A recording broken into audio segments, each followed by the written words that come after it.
How to find block list on Facebook app. So go open your Facebook application. In this homepage, there should be 6 icons below. Click on the 3 lines, which is the menu icon.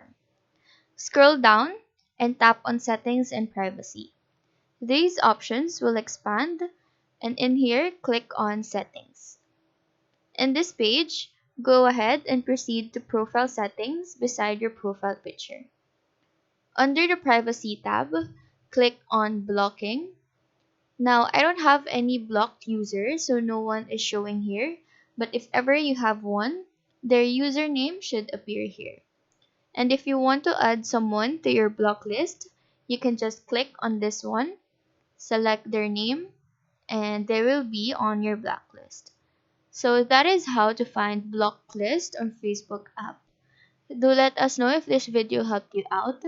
And if you have any questions, feel free to drop them down below. Thank you for watching and have a nice day.